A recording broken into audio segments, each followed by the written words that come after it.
Να αποδείξετε τις ταυτότητες.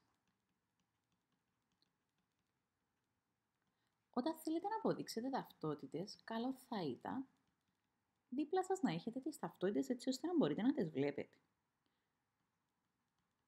Στέμνουσα συν συνεφαπτωμένη χ στη Δευτέρα.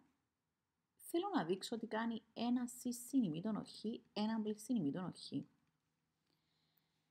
Ξεκινώ πάντα από το α μέρος. Αυτό δεν σημαίνει ότι αν ξεκινήσω από το δεύτερο θα είναι λάθος. Όμως, βλέπω ούτως ή αλλιώς ότι αυτό δεν με βοηθά. Στέμνουσα χ, συνεφαπτωμένη χ και όλο στη Δευτέρα.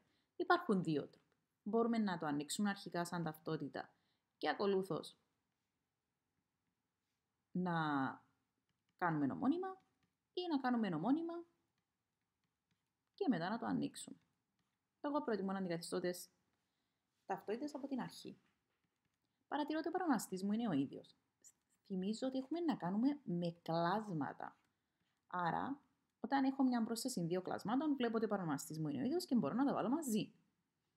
Ακολούθως, ξέρω ότι το κάθε ένα είναι στη Δευτέρα. Άρα, δεν θα το ανοίξω σαν ταυτότητα γιατί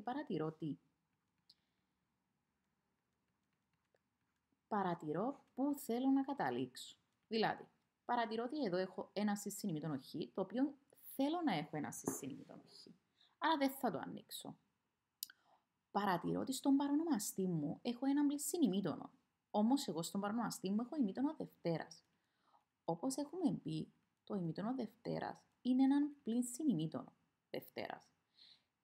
Από την παραγοντοποίηση ξέρω ότι α πλην β στη Δευτέρα είναι α πλην β, α συ β. Άρα είτε γράψω αυτό, είτε γράψω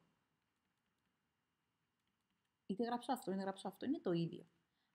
Άρα θα έχω ένα συν ημίτονο χ και όλο στη Δευτέρα, έναν πλην ημίτονο, ένα συν ημίτονο. Και βλέπω ότι έχω αποδείξει αυτό που χρειάζομαι.